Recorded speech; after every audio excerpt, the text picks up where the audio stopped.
Welcome to another edition of Reptile Fight Club.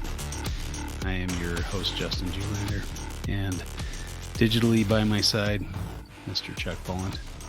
Digitally always by your side. Yep.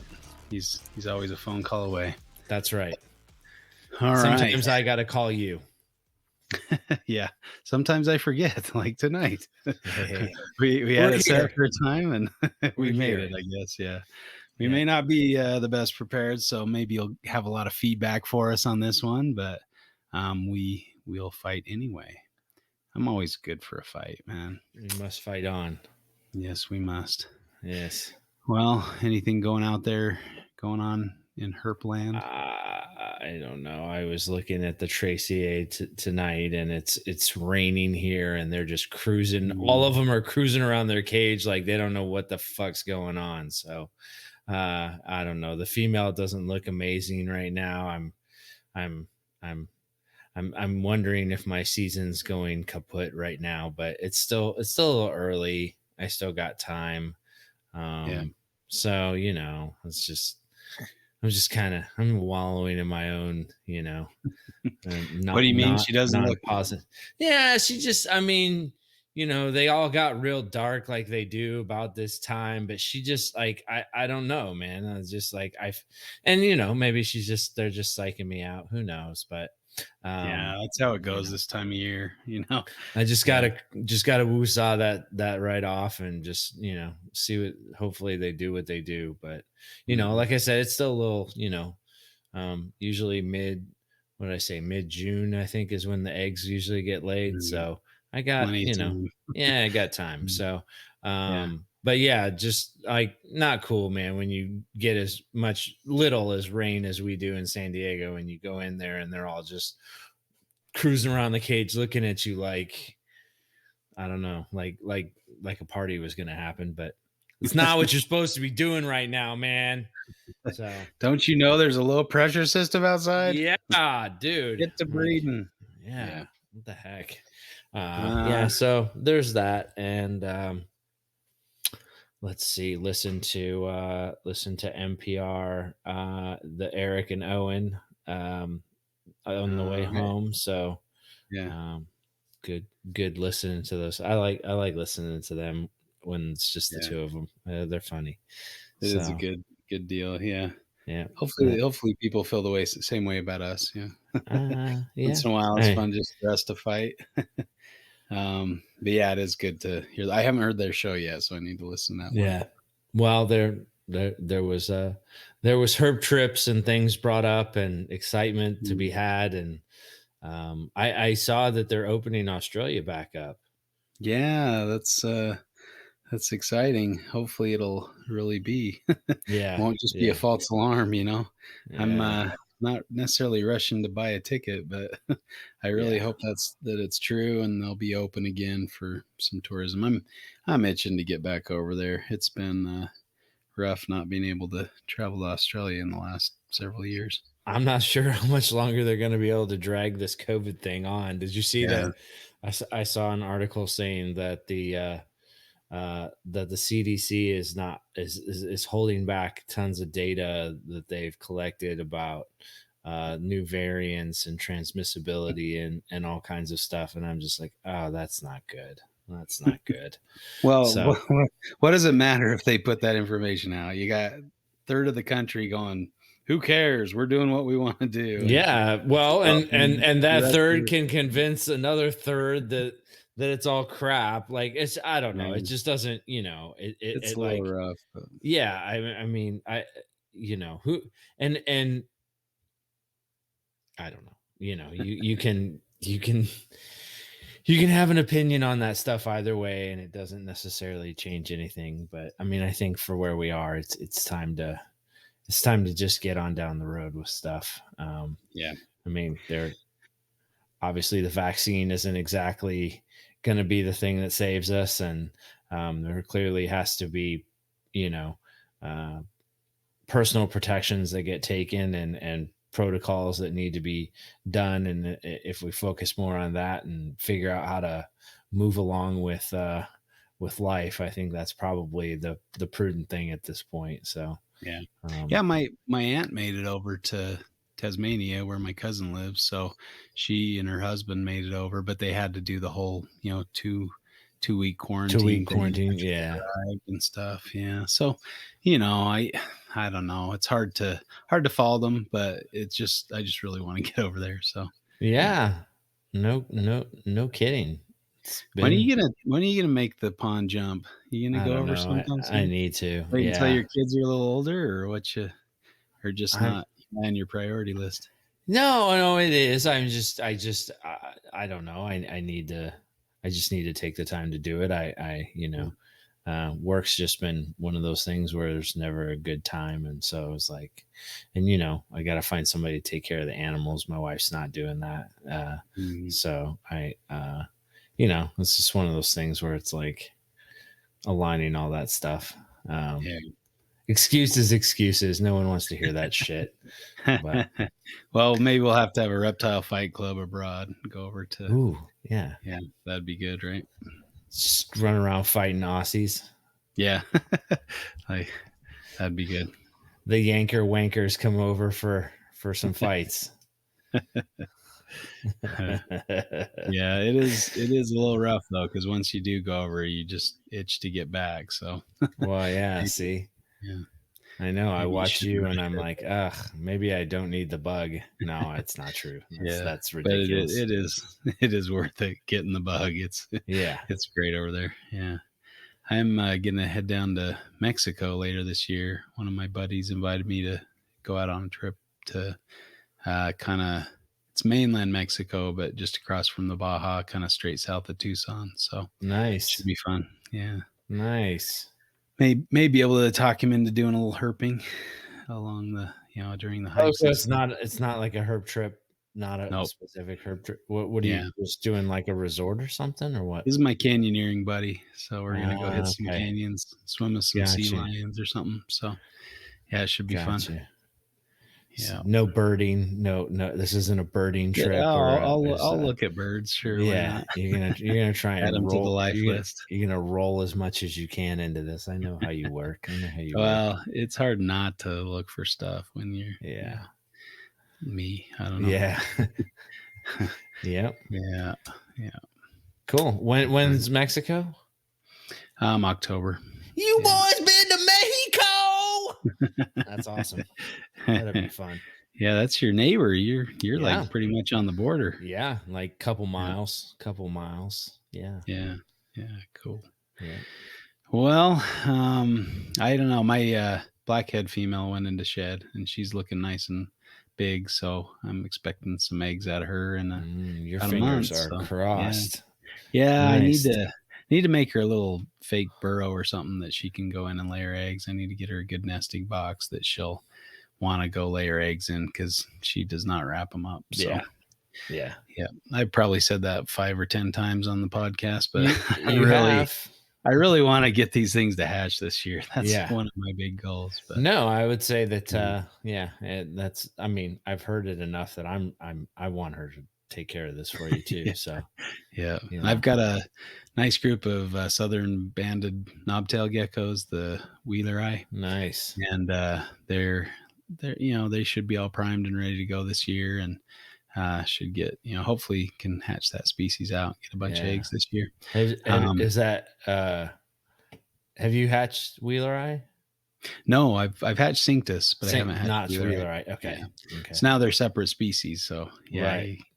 I can't count Cinctus for the species. So I see what you did this there. one, I got you. yep. I So got now you. I got to hatch these out. But I think I like the wheeler eye a little better. I think that face pattern is just cool. They have this reticulated face pattern that's a little darker and kind of absent in the Cinctus, but I love the way very cool. Their heads look, and they're cool. Yeah.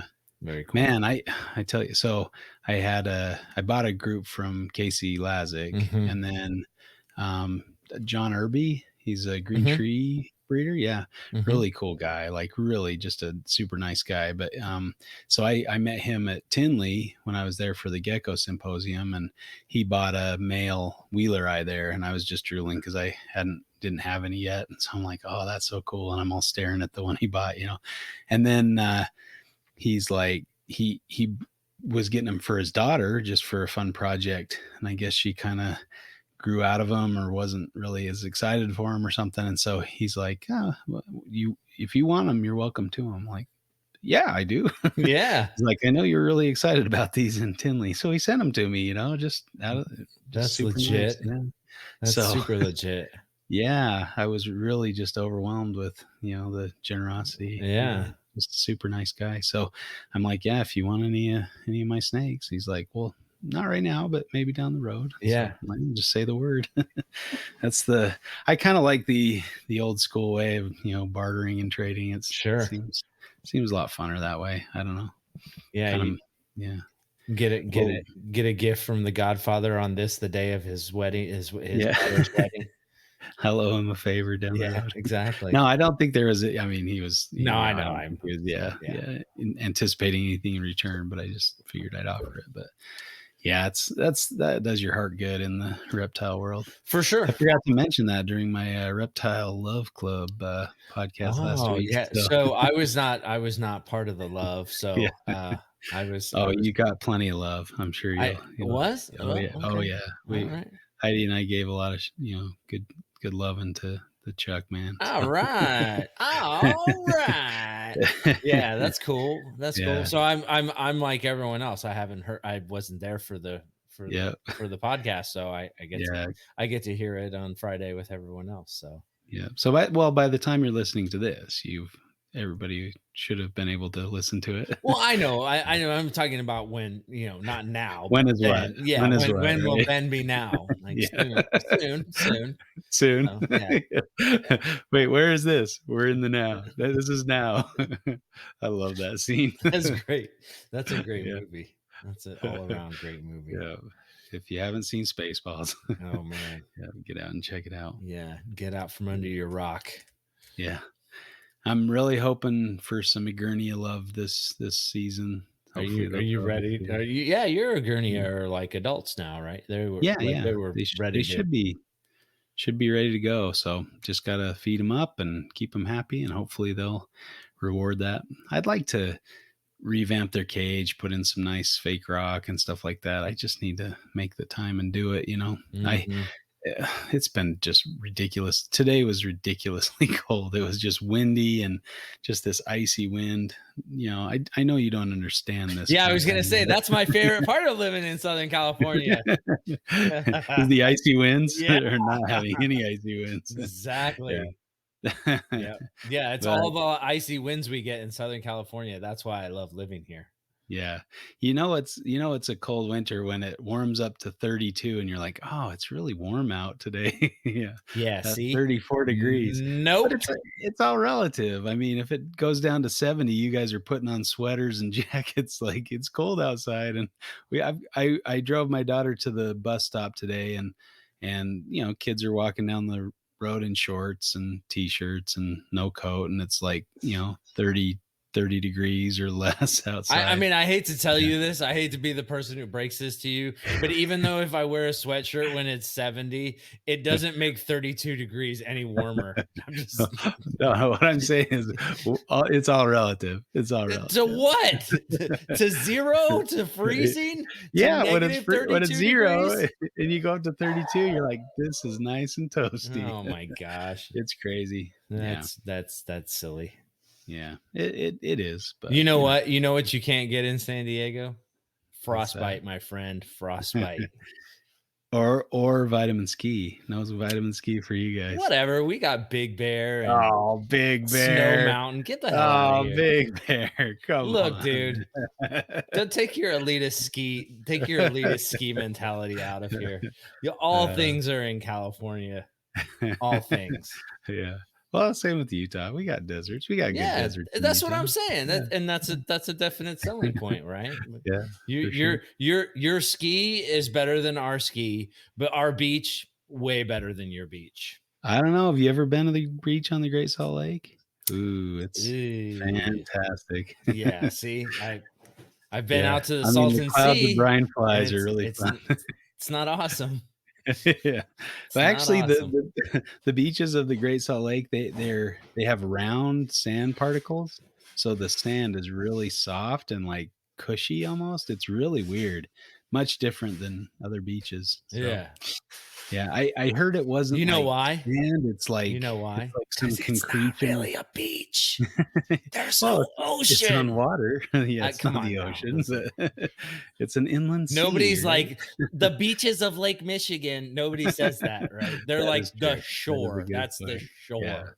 it is the shore, but it is sandy, so I don't Yeah, know. I mean, I'll give you that. I'll I give you that. but I think it's like some dead animal, like, with a calcium carbonate shell or something, you know? I don't know if it's real sand or not, but it's cool. It's It's cool. it's an amalgamation of dead bodies. It could be. Nice. Yeah.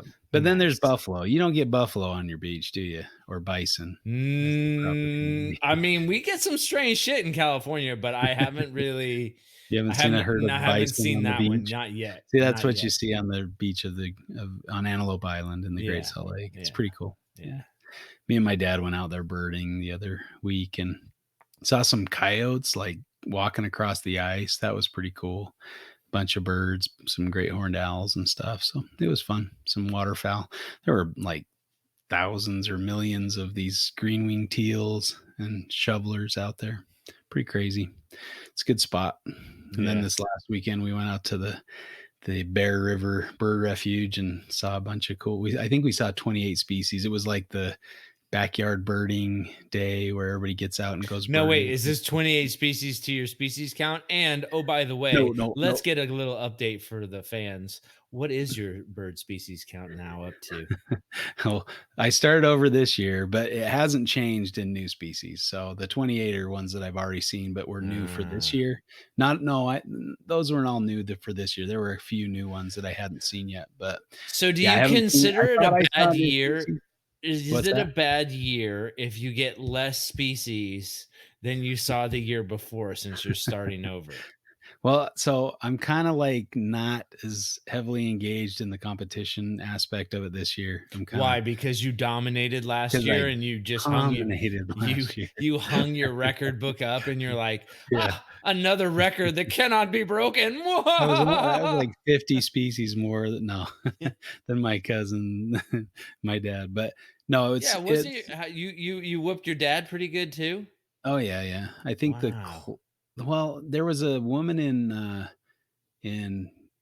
England that was in the competition somehow. So, and I Did think she they have less win? species over there, but she got second place, and I think she had 230. And I think there's probably only like 260 species in England in Great Britain. Are So, you saying that she might have been fluffing her numbers?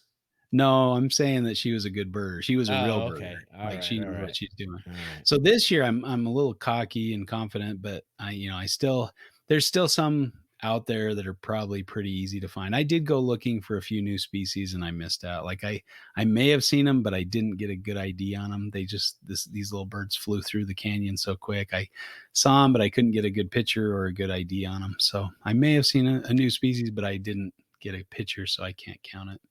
But I thought I found a new species out in the Bear River. It was a little sparrow, but it turned out to be a swamp. I thought it was a swamp sparrow, but it turned out to be a song sparrow. So they look very, very similar. So I was kind of bummed out. And it was singing, so that should have been a clue. Like, had this really intricate song, so that might have tipped me off. But yep. So nah, my species count remains the same as it did at the end of last year. So no All new right. species. All right. Well, just, Thanks for rubbing it in. congratulations on first place for last year. Good luck. Good luck this year. This year, yeah, I'm taking a little milder approach and Yeah. a little calmer This about is it. why But you need Australia, right? yeah, Because you yeah, last year was the birds, this year must be Australia.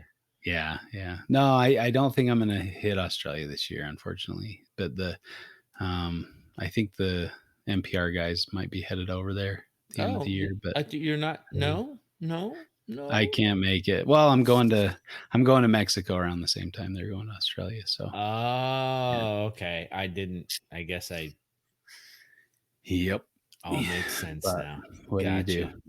Well, Gotcha. yeah, I'm headed out to your neck of the woods. We're gonna go herping with Yeah. you. That'll be Yeah. cool. Yeah, Southern California. I still want to see those geckos. I think they're leaf-toed geckos that are out on the Hmm. rocks out there, and in your neck of the Mm-hmm. woods. And then I still need to see a California king snake in the wild. Isn't that sad? That's so funny. It's weird. Yeah, and I've I mean, looked. I mean, I've seen them dead on the road plenty of times, just not yeah. live. It's driving me Yeah, nuts. I need to find a way to scam in on this, but Oh, you got I away. You're got in. cash. I got cash to throw on it. Yeah. If I can find Hey, you just got to make the time. yeah, You're in, dude, man. I'll be Yeah. there. I mean, All hey, right. listen, All right. I'm not crashing any parties. So if I don't get No, if I no, don't get you're a thumbs up, then I'm not trying to, no, you know, no, you're in, man. I'm not trying So, to be a weird yeah, third wheel. not at all. Not at All all. right, then I'm You'll be down. the guiding wheel. I'll be there. The And local end of guide, right? March, right? End of March, right? Yep. Yep. Okay. I'm down. I'm Okay. down. I'm doing Sounds it. good. Yeah. I'm counting on you. Yep. I won't let you down this time. All right. Yeah, I was a little disappointed. I know. I never heard the end of it. Yeah, you Coming up can't let me down too. again, or it's gonna just continue Jeez, full force, bro. right? God. All right. Oh, All you never been busy. right. Hey, you got to make time for herping. I You got can't that. use No, busyness as an I excuse. listen. Man. Tough crowd. Yeah. All right. Well, I'm glad I got love in the love club. yeah. Yeah. Because that Hey, Love show's Club's over. over. It's over. It's done. You'll have to listen to it over and over if you Yeah, want. right. All right. Well, what are we fighting today? You gonna talk about what was it? I don't remember. I was trying Oh to. my goodness. You had the list, didn't you? Didn't I you say know. I we? know. Didn't we talk about? Stress. Yeah, Yes. talk about Oh my stress. gosh. All right. Well, let's debate stress. Is all stress bad? Is there good stress? So I guess we'll take it from the whoever wins the coin toss can pick if they want to talk about good stress or bad stress, and we'll go talk about stress, the pros and cons, I guess, of stress. You're stressing me That out. sound good? Yeah. I'm stressing you. I'm Well, stressed out. you'll know the topic well. So, Oh my god. all right, you ready Yeah. to win the coin toss? Yeah. Okay, let's see if Yeah. Let's your go. Ready? luck is running hot. Let's do this. Okay. Do it. Tails. Oh man, it's tails. You got it. See, it's always tails. This That's is what your I've been telling year. these people. This is your That's what I've been year. telling these people. I know what's Ah, up. crap. Okay, well, what side do you want? Good. So wait. Pro stress. So Stress is good. Stress is bad. well, see, There's no. there's both sides. What do you got? Listen. We're gonna have to define this topic a little because it's not as simple as just stress is good, stress is bad. I will say, I am pro for the good stress. Okay. I think there's good Oh, stress and I think there's bad stress. So okay. maybe I'll say, Well, you promote the good stress, and I'll promote the bad stress. How does that sound? that sounds unfair for you, but let's do this. Oh no, I can handle the stress's bad side. That works for me. Is that what you're talking You're about? saying pro bad stress? No, I'm saying that some stress is bad, or that's what I'm saying. Okay, so you're saying some stress is bad, and I'm saying some stress is good. Yeah. Okay, all right. We're showing them Look, how I'm just trying to get this No, straight, so no, I it's don't just fine. start No, talking yeah. like an idiot. Well, we again, I was a little ill prepared for this one. We Clearly, set up that's a on the. time, and I was like, "Oh, I'll be there," and then I wasn't there, and Chuck's calling like, "Where are you?" I'm like, "Oh, we talked about that an hour ago." I My think our brain only works unpreparedness for is on display right now. I so don't think you're we getting need to to. see how the Yeah, sausage is made. yeah, yep. Yeah, We're going right through the not meat grinder right now. not pretty, not Yeah, pretty. yeah. Okay, well, let's try to make a decent conversation out of this. Hopefully, I didn't turn off everybody talking about birding and COVID restrictions, but let's get into it. So, Okay. I'm curious. Would you like to go first, Chuck? Or I would believe you that like to is defer? as the coin toss winner. I believe that is for me to decide, and That's you what I'm can asking. go first, sir. I should have known. I should have known. I Yeah, should have you just should have launched known. into it. Yeah. What am I thinking? Giving you the courtesy of being a decent human. Listen. Using your luck to your advantage is just, oh man. I like that you're Okay. apologizing as the coin toss loser, but no need, no need. Excuse me, I have the floor. I'm going first. Carry on. All right. So, of course, we know stress can be a very negative thing in our collections. We see this all the time. You get in an animal, and from, it could be a captive bred animal from a nice collection, and you get it in, and all of a sudden it's got issues. And that could be, it's mainly due to the stress of shipping, stress of, you see stress when an animal's shipped, and especially if it's like an import, you have very low success rates with imports that are shipped over, over the course of, back in the day, over the course of months sometimes, and now probably over the course of weeks or hopefully days. Hopefully they're a little less stress involved with the shipping, but nevertheless, they tend to take a long time to recover and to get into a routine. So having that stress can definitely negatively impact. And so, obviously it's much better to get captive bred specimens in your home country, rather than trying to import something from the wild. You'll have a much better success rate if you avoid that stress of shipping. Over to you, Chuck. All right. Well, I mean, I think that you're potentially overlooking, some things. I think that, while stress is generally an issue, it's often accompanied, let's say in the example of imports, by things like dehydration, poor Stress. health, infections. Stress.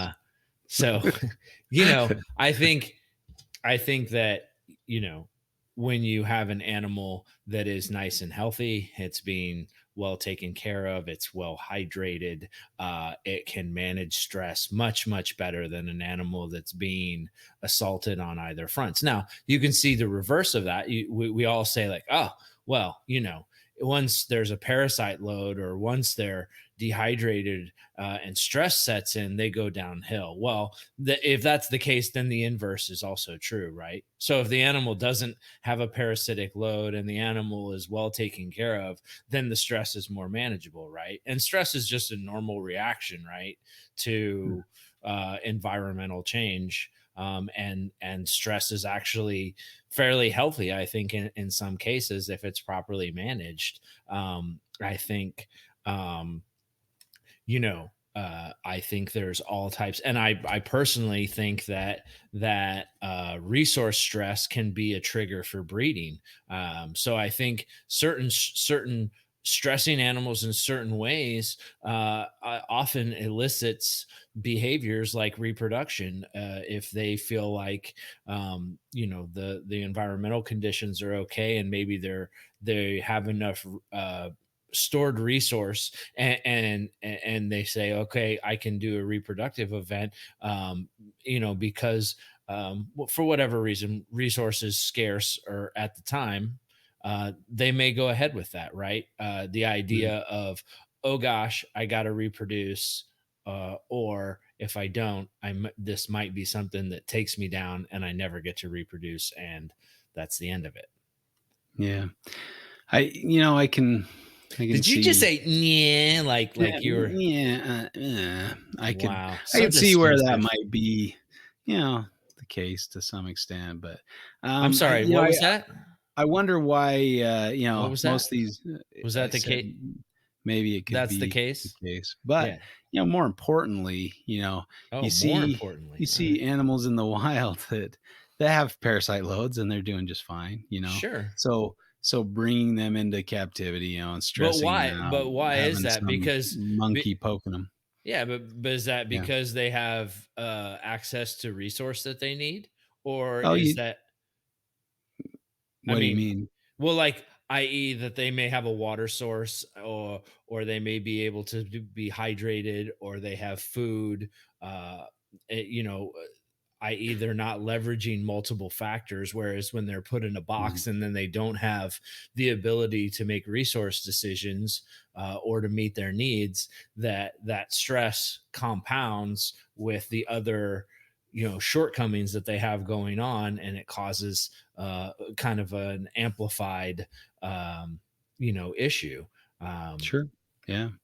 And I would say that there are definitely negative stressors in the wild, because you do see animals that go through drought or go through a long time without food, and they get very skinny and may not be able to mitigate the negative effects of the environment, and so you'll see animals out that are just emaciated, and then maybe the parasite load takes hold and things. But I mean, I think having a hairless ape poking you, or trying to get you out of the cage and hold you. I am Uh, not hairless, sir. yeah, my buddy can comb his whole body in one stroke. Oh my gosh. But anyway, yeah, that's um, Don't let Owen the know the that. yeah He's the looking for Yetis. I figured that out, by the way. So I The figured out Yeti? Owen is part Bigfoot. That's why he's so Oh, yeah, against. yeah, yeah, He yeah, doesn't yeah. want to be discovered, so I that's got why you. he's hiding in plain sight kind of idea. Mhm, So mhm, I think he mhm. shaves part of it, shaves his face or something. But anyway, yeah. So, and he won't hear that because he doesn't listen to the podcast. That's correct. So, That is correct. um, so yeah, having somebody manhandling you, that's probably stressful for most species of reptiles. They aren't used to being grabbed, or that's a huge stressor in their life, and will increase those cortisol levels, and negative things can occur as a result of that. So I would say that act of being put into captivity, being poked and prodded by the hairless monkeys, and so forth, would be a very large contributor to stress in a captive environment. I do think the things you mention are also stressors, but I think they're maybe less so. I think probably the human interaction is probably one of the biggest stressors that they can go through. Sure. Well, I mean, I think that they are subject to predation out in the wild, and that's a huge stressor, and they Yeah. seem to manage that just fine. I mean, unless you have all these Tracy just dropping dead in the wild because they're potentially preyed upon by something. That doesn't seem to be the case.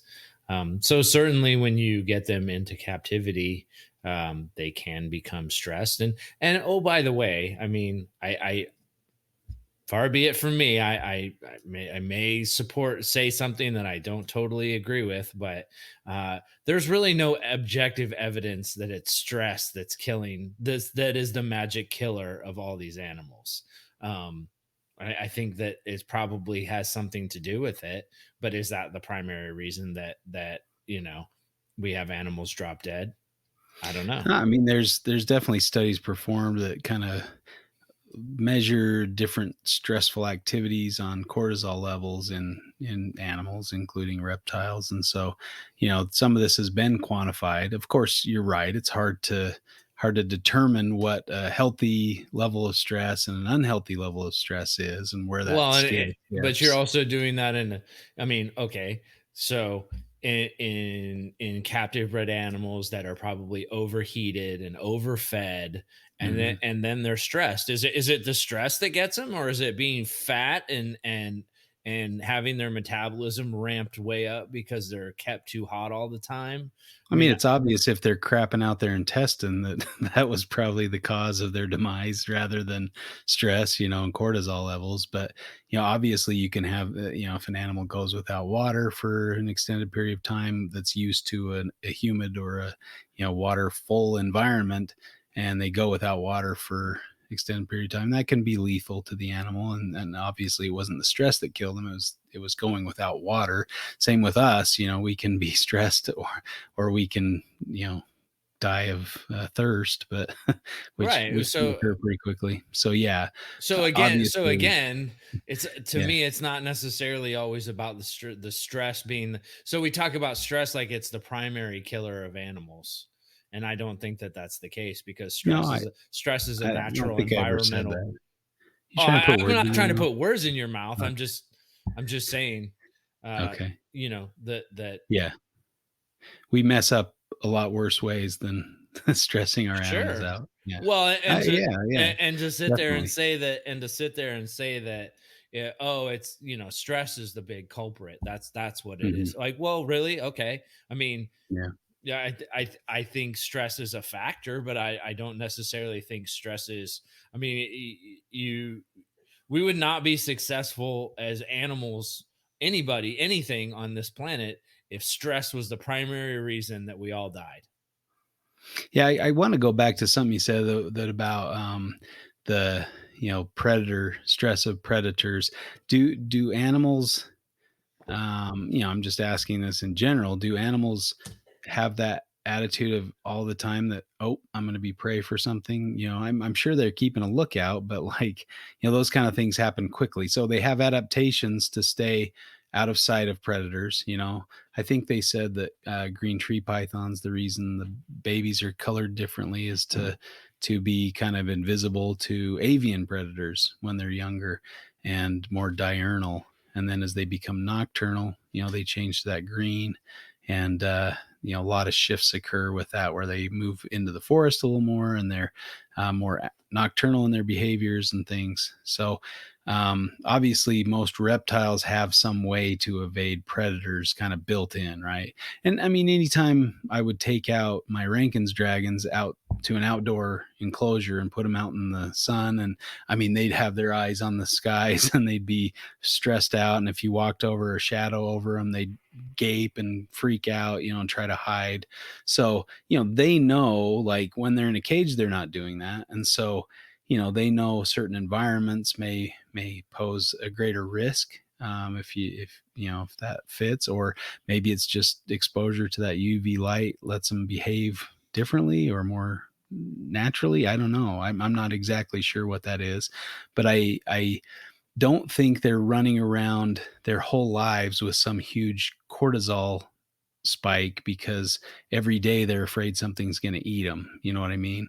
Like, I think it's just kind of inherent in their DNA that they have adaptations to hide from predators or to be undetected. But I imagine once a predator grabs them, the stress levels might spike, and they might get away. And certainly lots of reptiles have defense behaviors like the frill and a frilled lizard, or the blue tongue and a blue tongue lizard, those kind of things, to ward off predators or to try to give them a chance to escape, So predation. But what do you think the natural mechanism of young snakes being tending to be nervous is about?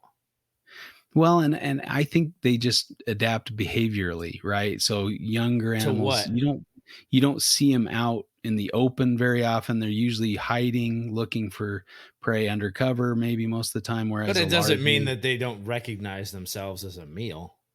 oh, that's what I'm saying. But I don't know that they're walking around full stress all the time because they could be a meal at any second. You know what I mean? Like, I think there's some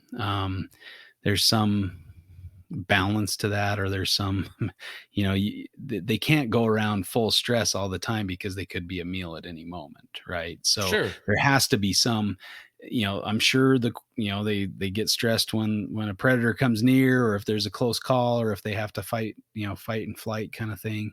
But for the most part, they're probably low stress because their natural adaptations keep them out of sight primarily from predators, or their behavior, living undercover things or being nocturnal. It's just a guess. I don't have data to back that up. Maybe a future episode we can dive more into the weeds on this and get, Yeah. I mean, cortisol levels and things. I think talking about what a young snake experiences might be a little premature, but I mean, I definitely think that you can look at the difference between young animals and older animals, and you can see a big difference in behavior. And I think that behavior is born out of an epigenetically passed, or even a genetically passed, fear of predation. And I think, you know, cortisol is a hormone that's used to enforce that kind of fear. That stress is a mechanism to keep them. I mean, if they didn't have it, they would not, I mean, how do humans behave when they have no cortisol.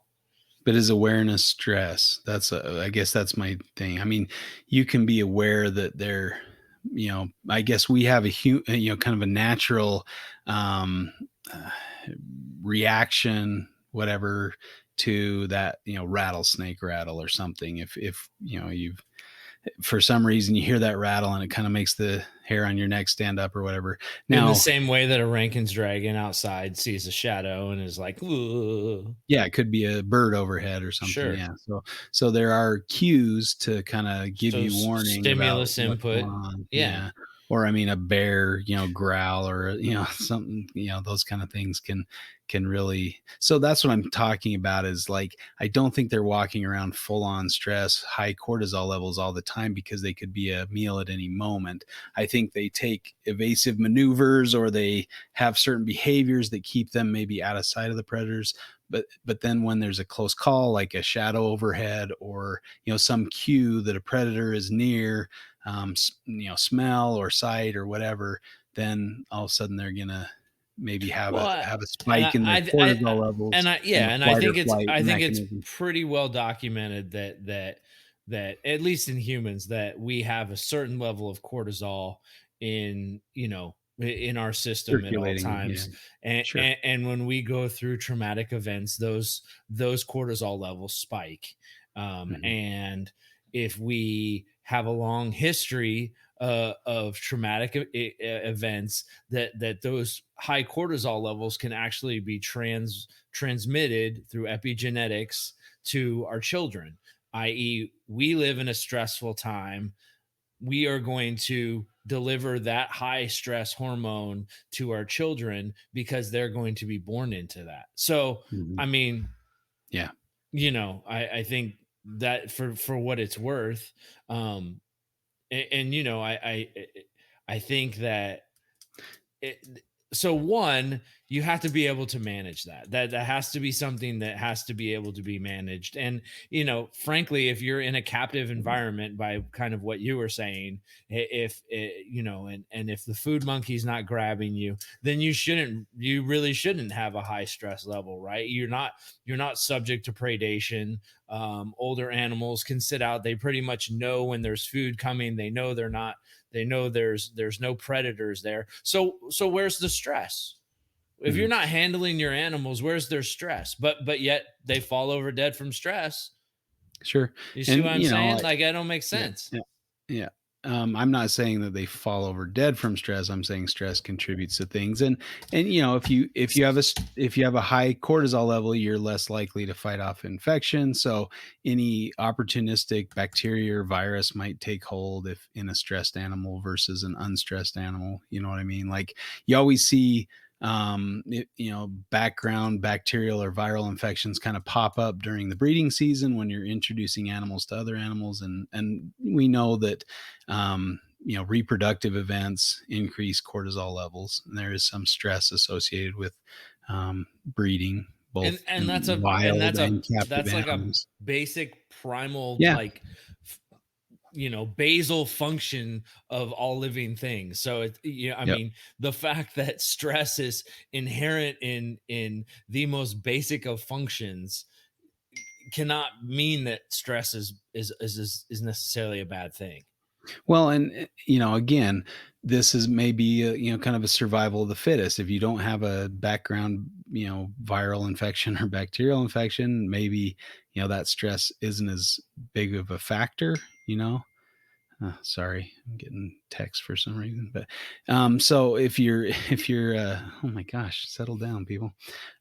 If you've got you know s- um, kind of that background infection, the stress is going to bring that out. But if you don't have that, then that gives you an advantage. I don't know. Maybe your immune system's a little stronger, or Yeah, you've got but you're better talking about, like, adaptation. I think you got to separate out the the the infection from the stress, right? Like, if the But which infection's came not first, there, the well, infection or the stress? You know right, what I mean? but my point is, if the infection's not there, the stress doesn't matter.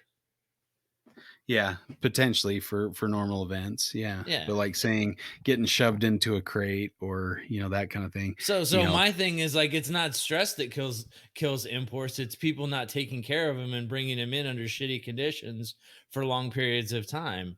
And yes, they Mhm, get stressed, but what fucks them up isn't necessarily the stress.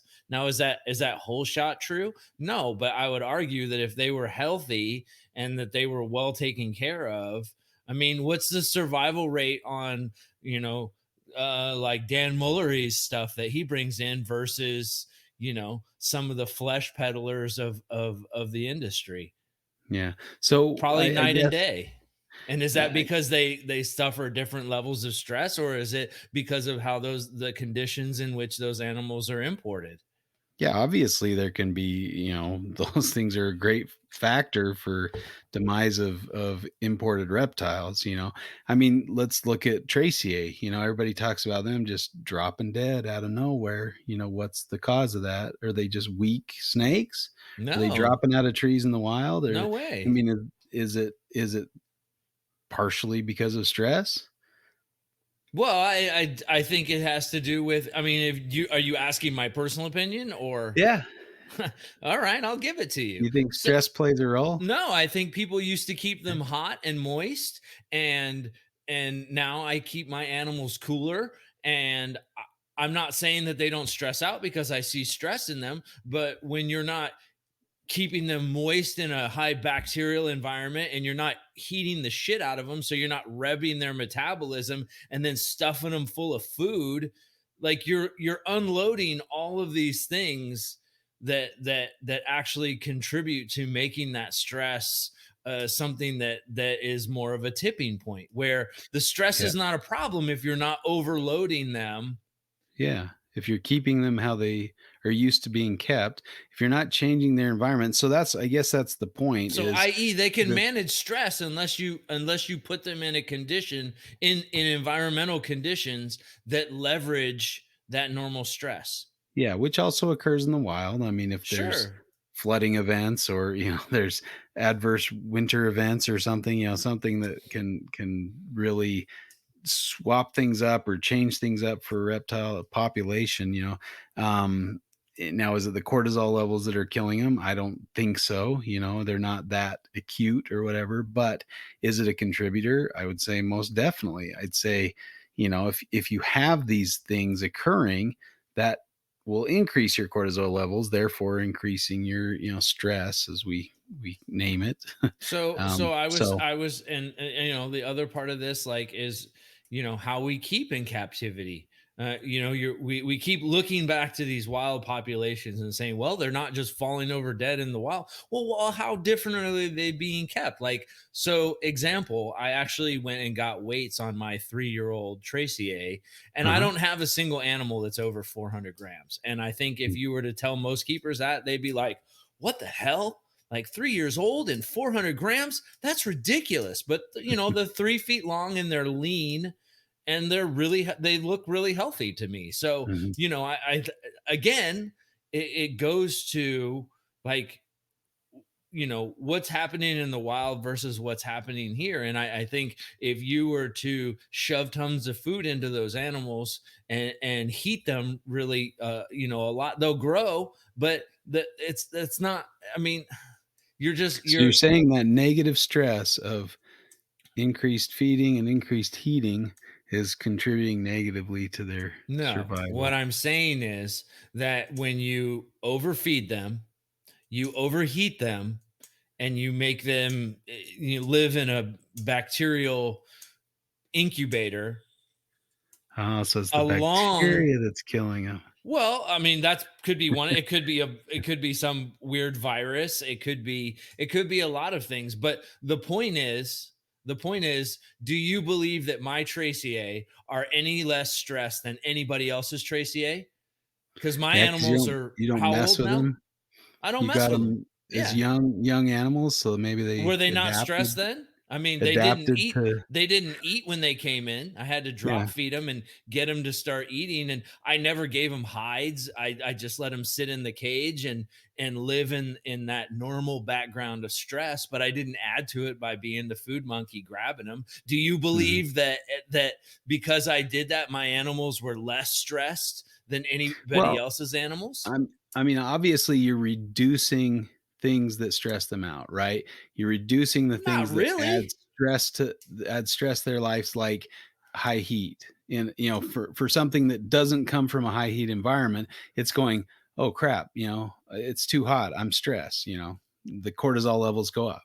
If it's too wet, oh, what is going on here? It's too wet. I don't live in a wet environment, so that's increasing my stress. All these things kind of compound to a point where it's like a tipping point and they just can't cope with all the things that are thrown at them, Yeah. and they drop dead. So No obvious like right. tumor or viral infection. They just But is it the cease stress to that do does well. that? No, it's not the stress. It's not the stress one bit. It's the keeping. It's the environmental. It's not the It's the stress at environment. all. No, it's not the One stress. bit. Look, no, I don't think it is. Because Oh, I because think you're off because there. my animals have the same stress. Well, they They don't, have the because same they don't stress. have the high heat. They don't have the high humidity. They don't have the things that you said So were contributing so negatively to their survival, so which is stress. so I don't look at an environmental result, i.e., high heat, high humidity, as that's not that's a source. That's a source of stress potentially, right? Mhm. So they can Yeah. be stressed. They can have a stress level, right? And that Yeah. stress level is a baseline, right? Mhm. And then That's what I'm saying. when they If get you're pushing heated them. and that revs up their metabolism, right? Sure. And now all Yeah. the now that baseline of stress plus that revved up metabolism plus that extra food, it doesn't necessarily have to change their stress level, but you're taxing their body. But it So does. I guess you could That's what I'm say arguing, is it right, but does increase their stress levels. I get what you're saying. I get what you're saying. But Uh-huh. for the sake of this argument, I'm not going to be like, yes, that's what increases the stress level and kills them. Because Well, obviously, I mean, for what I'm that's what saying, they. but listen to what I'm saying though. What I'm Okay. saying is that anybody else's Tracier has the same stress level as my Tracier. I have done less to make them comfortable in their environment. I just did things differently. Like I didn't, overheat them, and I didn't over moisture over moisturize the cage, and I didn't overfeed them. I think Well, all of and those are contributing factors to pushing them over the edge. And I think when they yeah. drop dead, is it because they were stressed or because they were in the wrong environmental conditions? I don't know that we can make that call. I guess that's my argument is, obviously we can measure cortisol levels, but it's very difficult to diagnose why animals are dying. Like we have this problem in our virology lab. We infect them with a virus, and the virus, has impacts to the system, but to pinpoint what is the cause of death, it could be a number of different things. Their heart could give out because it's beating more rapidly, or it could be a neurologic thing. They kill too many neurons or something, so they can't send proper signals and they get paralyzed and end up dying because they can't breathe right. The nerves to their lungs aren't functioning correctly. So I mean, it's very difficult to say what is causing the death. And yeah, there could be a number of things like, but what I'm saying is like, so you're maybe saying that each thing has like an equivalent unit of stress, but I'm saying some things are more dramatically stressful and damagingly stressful to animals, such as an animal that comes from a relatively cool environment being thrown into a hot box, Well, and being sure. pumped with food. That could be a much greater stressor than being Well, you see than overheating being around reptiles the food causing, monkey. yeah, but And you you know, see we got to heat pause here causing. real quick. I got to shout out to Mike Stefani for the food monkey. That's such a great reference. But anyway, I didn't want to neglect that, giving Mike credit for that one. But um, those things, we don't know like necessarily how much those things increase stress. So what I'm saying is there could be some things that are much more stressful and could contribute to the demise of the animal more so than others. So maybe being around a human, or and realizing, wait, this thing's not trying to eat me. It's actually bringing me food, and it's bringing me water, and it's whatever. Then it starts, those cortisol levels may plateau or maintain, at a reasonable level where it's not damaging to the animal, so they can get used to or adapt to those higher, in the beginning they were high stress environments, or high stress interactions, and later they kind of plateau or mellow out to a manageable or baseline or background stress level, is kind of what I'm saying. Whereas other things like, throwing a cooler animal into a hot box, that's just a stress they can't overcome. And so whether it's the combination of factors like the stress, the high cortisol levels, can I'm not sure what the physiological mechanism is of their death, but definitely that stress was not helping the animal. Those stressors increase the negative impacts of their environment. You may speak. Give me the silent treatment. That's not I'm gonna win done no talking to argument. you. Nah, it's just I mean, whatever. Whatever. Does that not sound reasonable? Are you I mean, I saying, guess I mean, okay, okay, who wants to yeah, argue with a doctor anyway? God, go. got it all I figured out. Oh, no, no, no, I don't know. I mean, I hope you No, can I tell I know don't know that. jack about Yeah, I the know that. subject, No, but I know.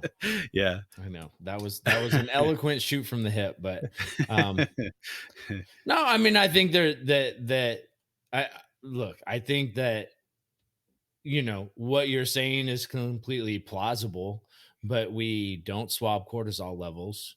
We don't have a accurate way, or nobody has done the science around what activities raise cortisol levels to, and quite frankly, what an unsafe cortisol level even looks like in a reptile.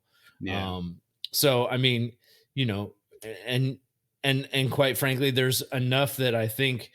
I mean, look, how many reptiles that are perfectly healthy only live like 8, 9, 10 years, is and their lifespan is something like twice that, and we're like, oh yeah, no, that's about right. No. So, I mean, Yeah. to be like, well, it was probably stress. It could have been a lot of shit. So, is Mhm. stress a factor in it? Yes. But I think oftentimes we want to turn around and we want to, just like, you know, the great Sir Isaac Newton, who, on his summer, invented algebra. Smart guy. But when he couldn't explain something, he chalked it up to magic. So Yeah. even the smartest humans on the planet are often relegated to mysticism when they can't answer questions.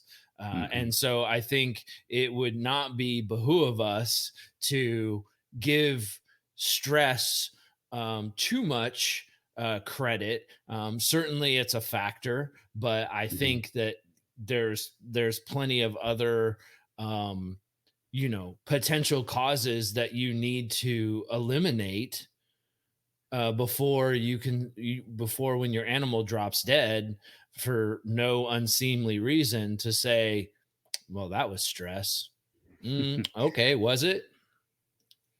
Yeah, I mean, obviously, yeah, we don't have the sci but I mean, there are definitely, studies that have been performed to look at those kind of things, looking at, cortisol in the blood and things. And I mean, obviously, But I'm that's, I talking a mean, lot and about that's fine, but that's like, what cortisol, is the but what is the what is an unsafe level of cortisol, yeah, and right?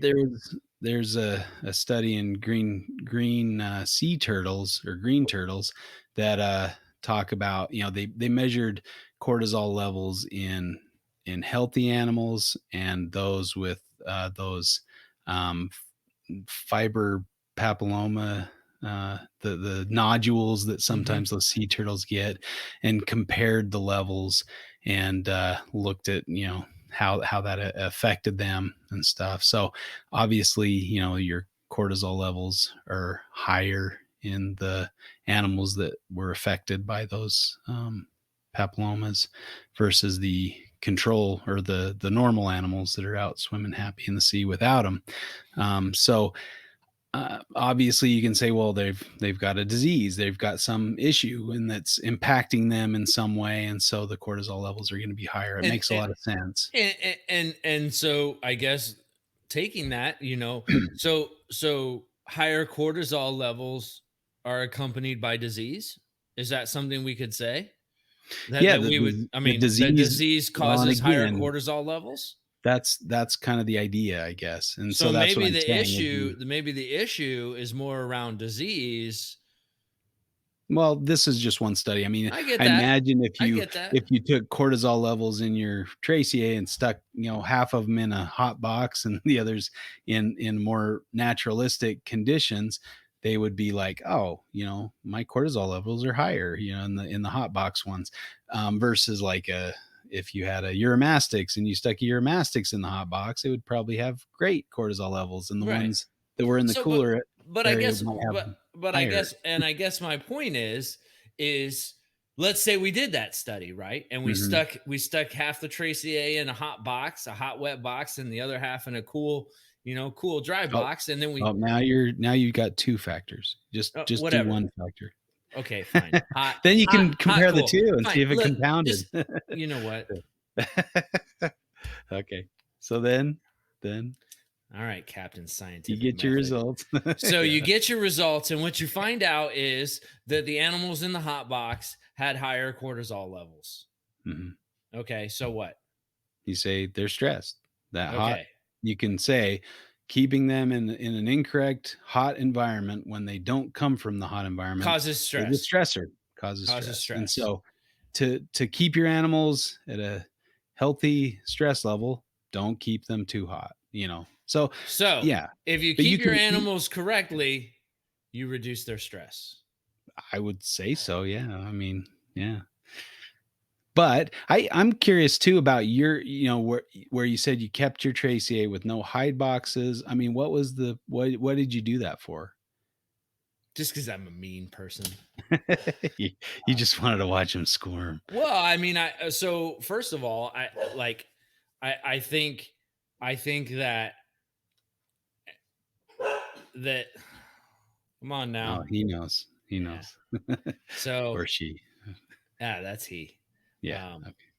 she will start here in a minute, but um, I think that you, wow, um, you have to be able to.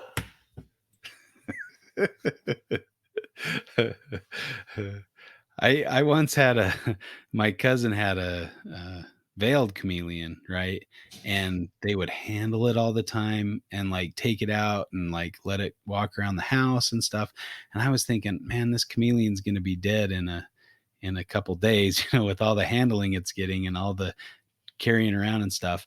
But that thing lived longer than most chameleons in captivity do. Like it was just fine and lived a long and healthy life. So, um, you know, there's something I think they can kind of normalize. So, So back to my yeah. original statement before I was rudely interrupted by my dog. Um, no, I mean, when they came in, they were obviously super stressed out. They were, Mhm. they weren't eating. They weren't,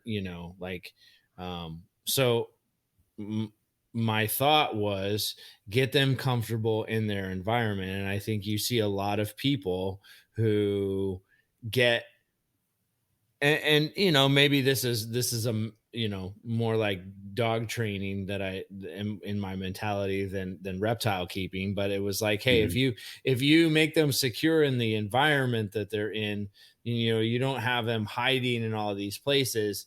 You kind of show them, hey, that you don't there's nothing there is nothing here that's going to get you. I'm going to leave you alone.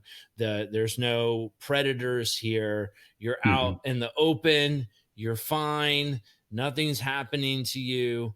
And oh, by the way, after a while, they were like, "Yeah, I'm fine. There's nothing Mhm. happening to me." Okay, and then they started behaving like, every average scrub that you've ever come across.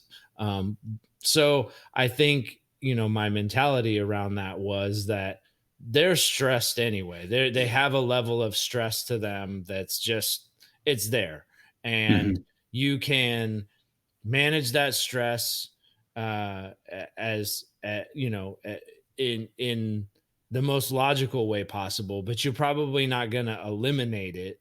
And so the faster they can come to terms with the idea that they're fine, there's nothing going to eat them, they don't need, so like, if you it's kind of like with monitors, right? Like when you socialize a monitor, right, it realizes, oh, okay, I don't have any reason, like, this isn't what I thought it was. It's okay. This food monkey's just bringing me food and he's not going to hurt me or Mhm. whatever. And I'm not trying to say that monitor lizards and snakes are the same.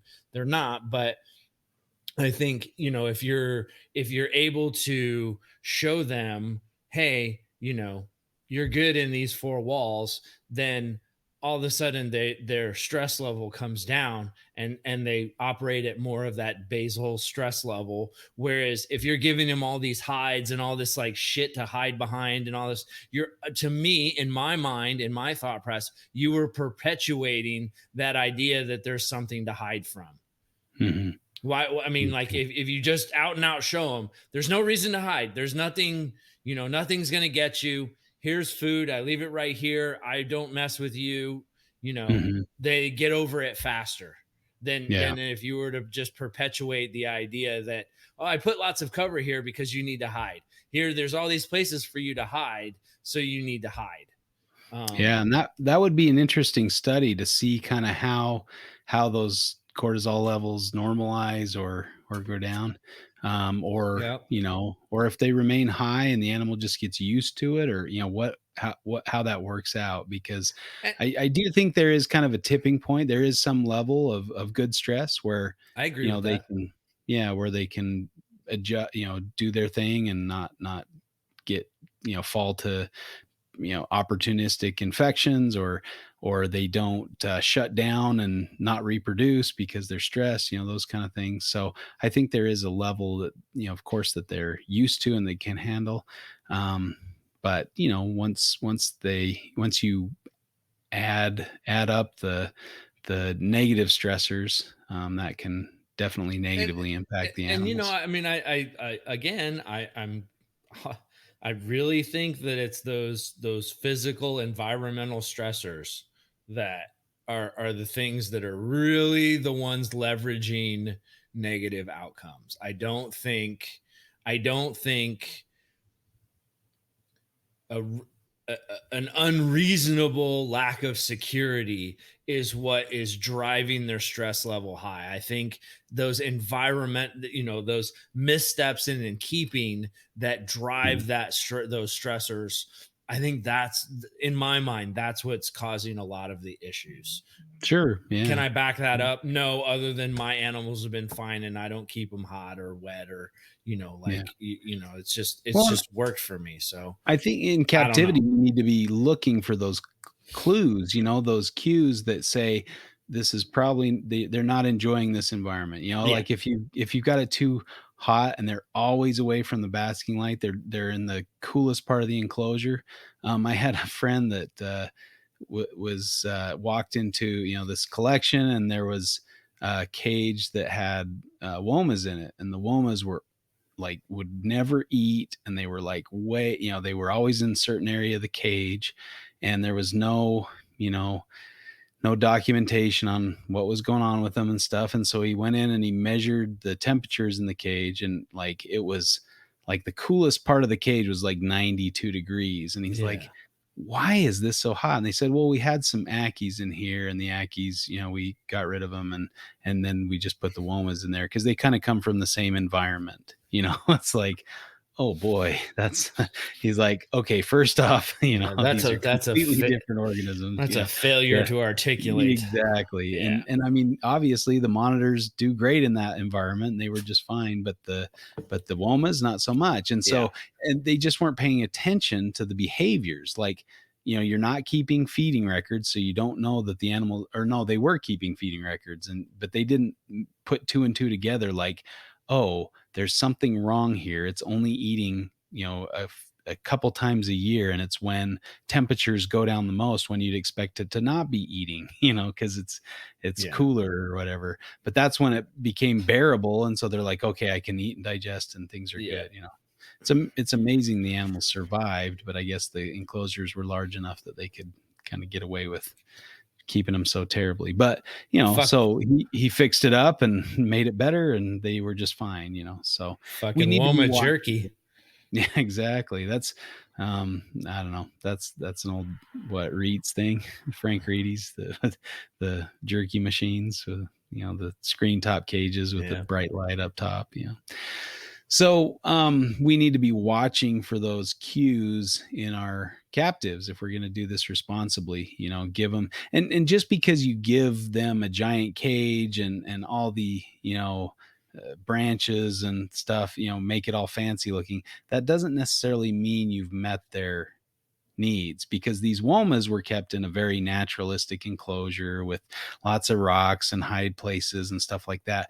The problem was the temperature was really hot. And I actually had a similar situation. Went into a local pet store, and they had this bearded dragon baby that was acting off. It looked like it was weak and it could hardly keep itself up and stuff. And I was like, oh, is it sick? Has it been showing any, these? Well, no, not really. It's just, and I'm like, well, show me its cage. And so I went over the cage. I'm like, you got a temp gun? They're like, yeah. So I measured the cage. The coolest spot in the cage again was like in the 90s. And I'm like, Yeah. you're cooking the poor thing. It does not belong in this cage. Stick that Uromastix in the cage. Don't put this Mhm. baby bearded dragon. Yeah. It's just heat exposure. It's heat exhaustion. Yeah. And they put it in a better cage with a hot spot of, like, the maybe a basking light, but cooler areas where they could escape to. And it was just fine. It recovered just fine. So, we need to watch for those cues and try to base our husbandry off of their natural history, taking in mind where they come from. I heard, was it on one of the podcasts with the NPR guys where they were talking about, um, Rob was talking to Eric saying that, Halmahera has about, it rains more in Pennsylvania than it does in Halmahera, so you got to be aware of where they're coming from. And that was Mhm. one of the big eye-opening things right in the Green Tree book, is like looking at actually being in their environment and knowing that in the jungle it's like 70 degrees, and you look at the temperatures up in New Guinea and it's like pretty stable. Like there's not much fluctuation in temperature Well, throughout the year.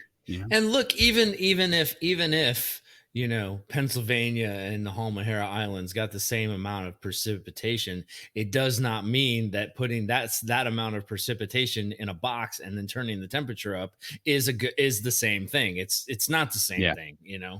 It's Yeah. you're doing two totally different things.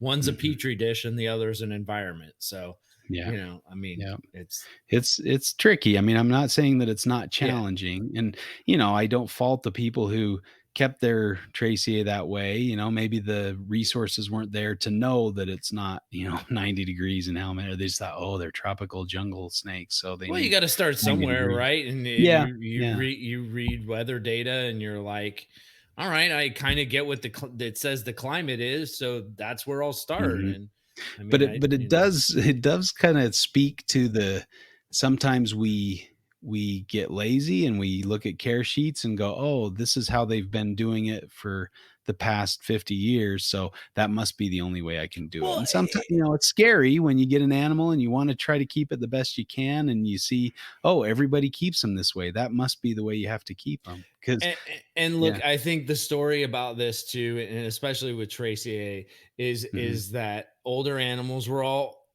older animals were all older animals, right? The whole idea of getting young animals is fairly new. So Yeah, that is part of it.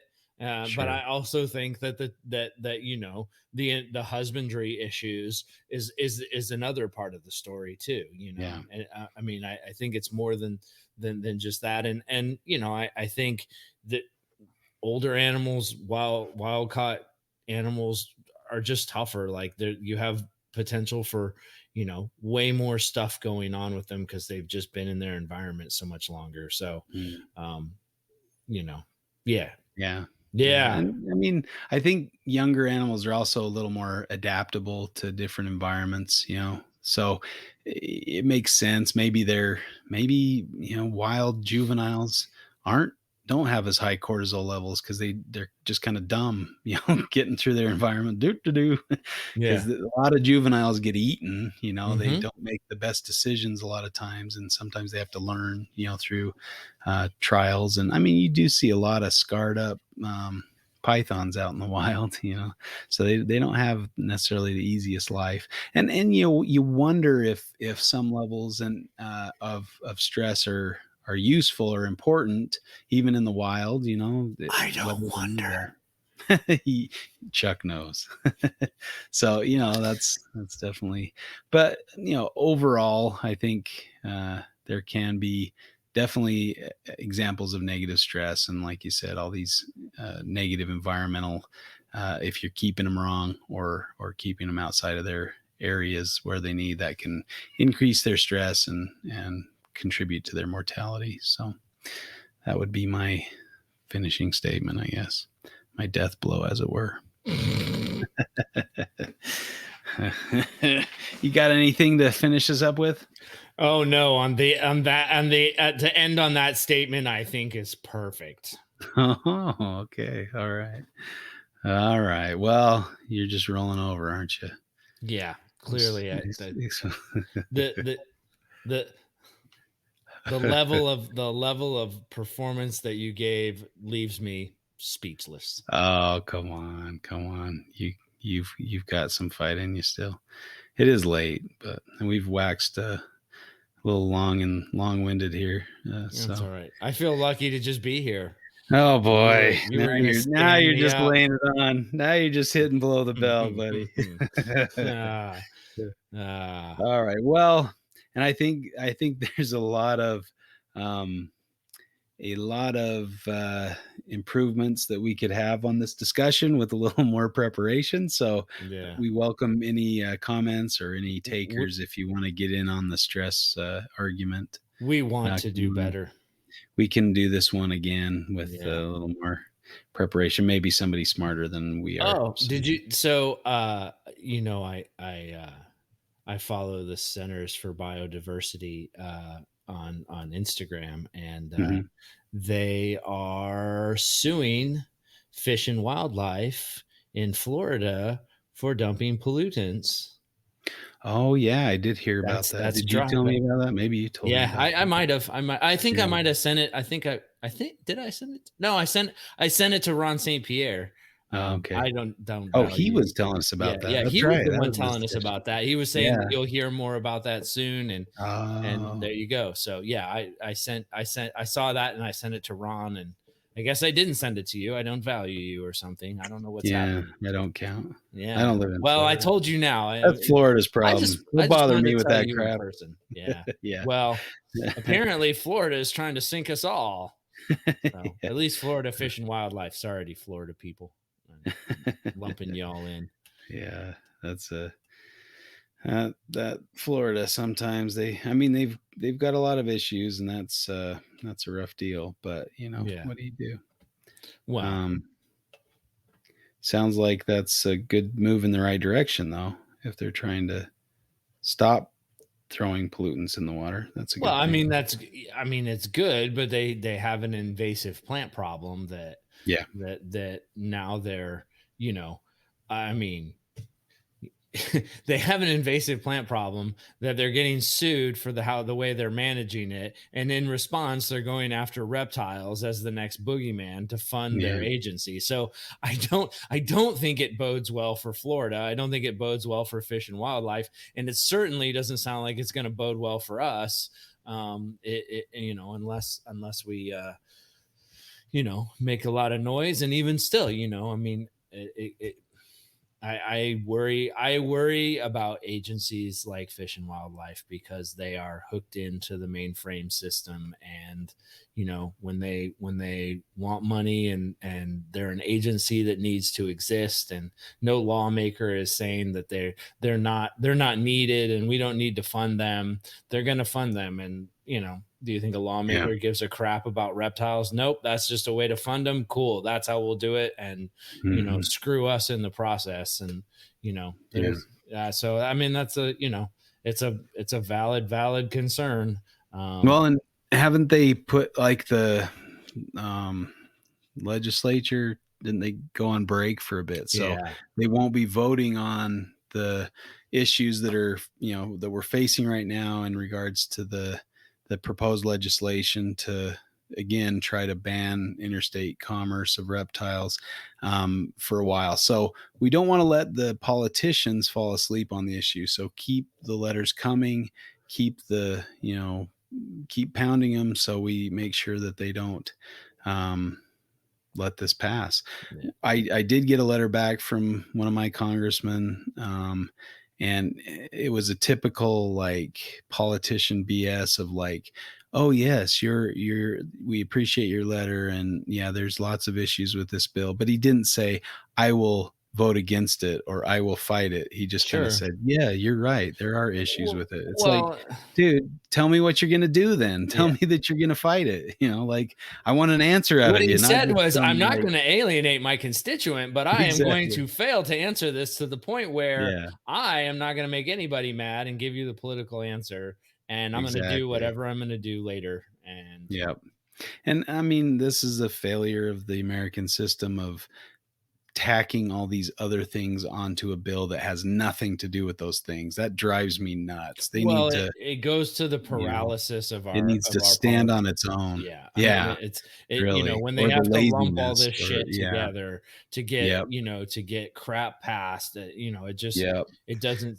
Oh, God forbid you would have to actually address issues, one-on-one without just rolling them all in, and I mean, and it exposes them to lengthy, suits and having to reverse things down the road, and having all, spend money and time to try to weed out the things that were in there in the first place. It's just a mess. It's just ridiculous. But, we need to fight. Nevertheless, we need to go after these things, and hopefully that sends a message. If enough people get riled up and send those letters and say, hey, knock this off, maybe they'll listen. Maybe they'll get afraid if enough of us show up. And that's the thing. I mean, you just don't let it lie. Don't neglect to join the fight, because we need all the fighters we can get. Well said, man. Well said. Join the club. Join the Reptile Fight Club. Fight against this crap. All right. Well, we done fighting for the evening. I'm over it. I'm going to bed. Yeah, I got to work in the morning. I'm dragging as well. I think we're going in early tomorrow, so Heidi's probably already asleep by now. But all right. Well, thanks to Morelia Python Radio. Check them out. Or you can email them at info@moreliapython.com. Check them out on moreliapythonradio.com. Everything you need to know. Follow them on Instagram, Facebook, YouTube, all at MPR Network. So thanks again to Eric and Owen for hosting this show and for making it possible to listen to us banter and fight one another. Well, thanks for listening, and join us again next week for another episode of Reptile Fight Club. Y'all stress me out. Fight Club.